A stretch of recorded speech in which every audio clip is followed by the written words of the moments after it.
축산, 검협전.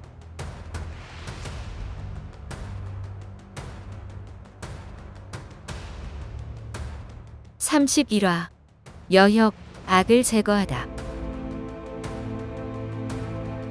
주경운이 내 음적을 죽인 뒤 도를 벽규남까지 호송하고, 취도인이 밤을 틈타 강적을 염탐하러 자은사로 날아가네.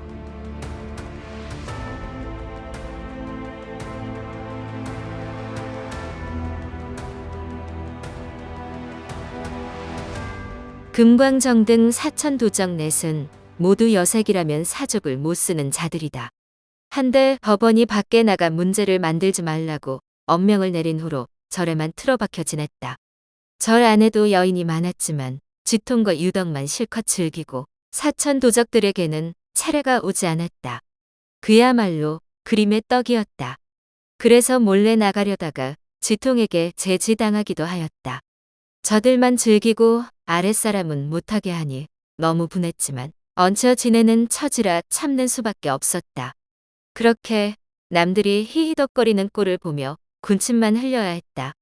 여러 고수가 등장한 후로 이 넷은 학렬도 낮고 실력도 부족해 감히 논의 자리에 낄 생각도 못하고 지객승을 도와 심부름이나 해야 했다. 끓어오르는 정욕도 스스로 해결하던 터라 생각할수록 열이 받았다. 그런데 지난밤 금빛 검광이 구림을 구해갈 때 이쪽에서는 아무도 손을 쓰지 못했다. 그동안 강호에서 보고 들은 바가 적지 않은 금광정 등은 자은사 무리가 절대 아미파를 이길 수 없다고 판단해 미리 도망가기로 마음먹었다. 이튿날 아침 준비를 마친 네 사람이 귀등에게 도움을 청하러 청성산에 다녀오겠다며 둘러댔다. 지통은 이들이 늘 충직한 모습을 보였기에 전혀 의심하지 않고 은자까지 두둑이 챙겨주며 서둘러 다녀오라고 당부했다. 금광정이 자은사를 나서자마자 이렇게 제안했다. 애초에 질검 그 망할 화상에게 쫓기느라 잠시 신세 진 것이 아닌가? 자은사 힘을 빌려 제대로 복수해 볼까 싶었는데 되려 우리 힘을 빌려주고도 뭐 하나 마음대로 하지도 못하고 찬밥 취급까지 받을 줄 누가 알았겠나? 지금 자은사와 아미파가 서로 가만두지 않겠다고 만반의 준비를 하고 있으니 이 틈에 성에 들어가 자은사 사람인 척하면서 한바탕 놀아보자고. 그렇게 저들 싸움을 붙이고 화풀이나 한 후에 멀리 도망가자고. 이번에는 팔마에게 가보는 게 어떻겠나? 이들은 본래 극악무도한 음적이다. 금광정이 유일하게 검수를 할 줄 알기에 매사를 결정하고 나머지는 감히 거역하지 못하고 따랐다. 더구나 계집질을 하자는데 마다할 이유가 있겠는가? 당장 흩어져 이 집 저 집 돌며 여인을 물색하는데 하나같이 빼어난 미인이었다. 마윤과 육호가 3병쯤 다시 오자고 했으나 백지는 생각이 달랐다. 오늘은 정말 제대로 즐겨야 하지 않겠나? 아직 시간이 있으니 몇 집 더 둘러보자고. 사실 백지는 그동안 지은 죄가 워낙 많아 지체 높은 집안의 처자를 건드리기가 조심스러웠던 것이다.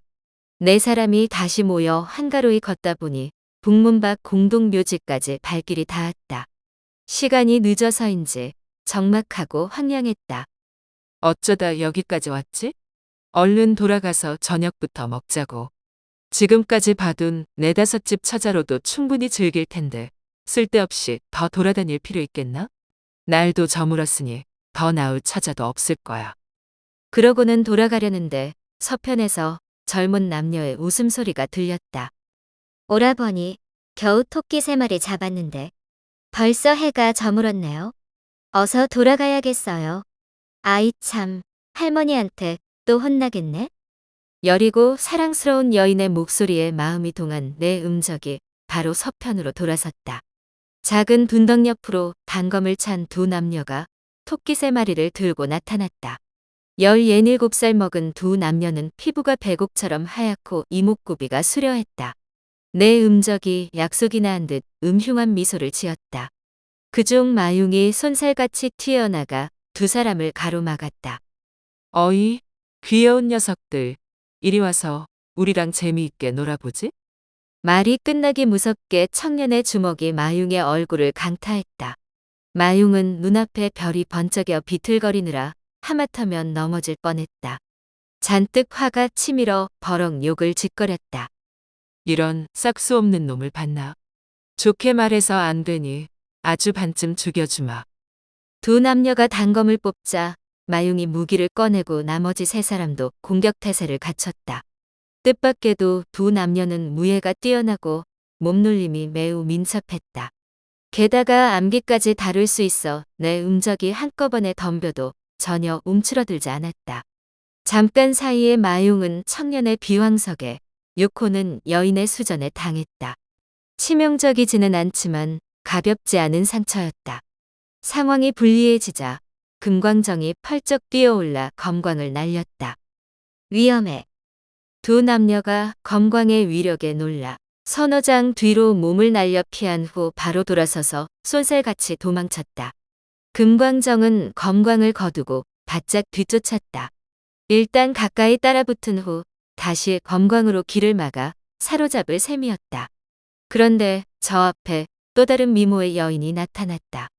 바로 주경운이었다.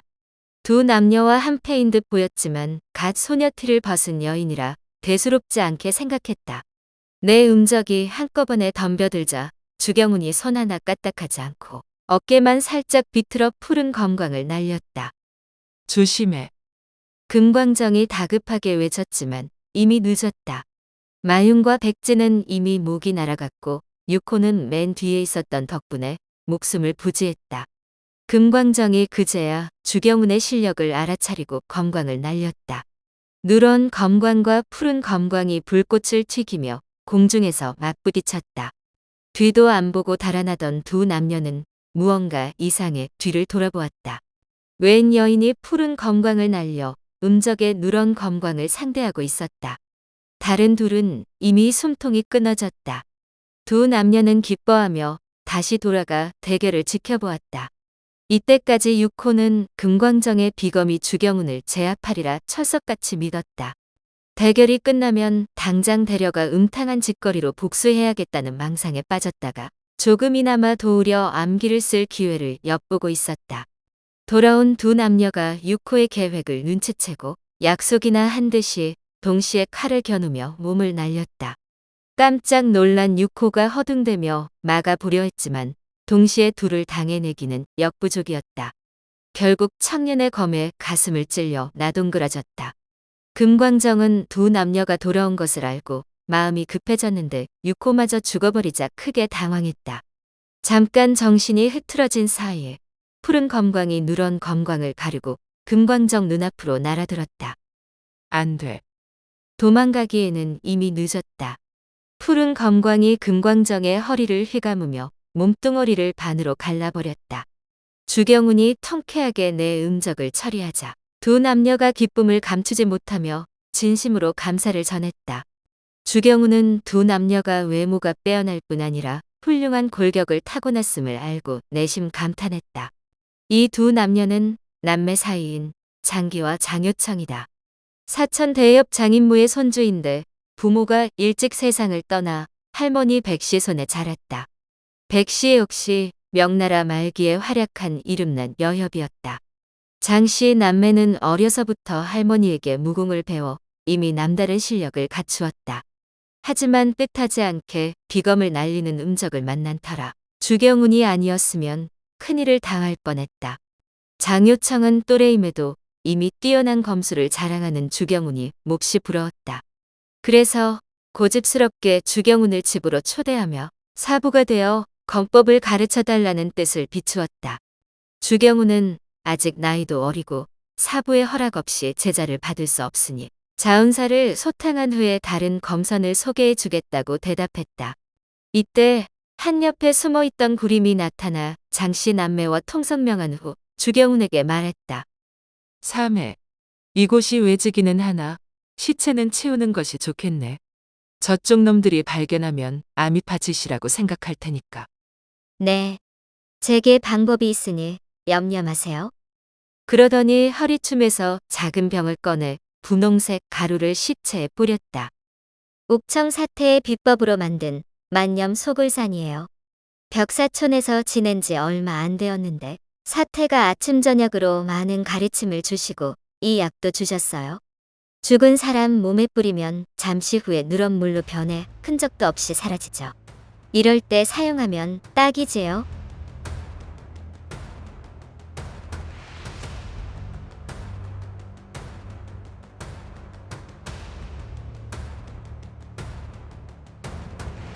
다음 화에서 이어집니다. 더 좋은 콘텐츠를 제작하기 위하여 구독과 좋아요, 알림 설정 부탁드려요.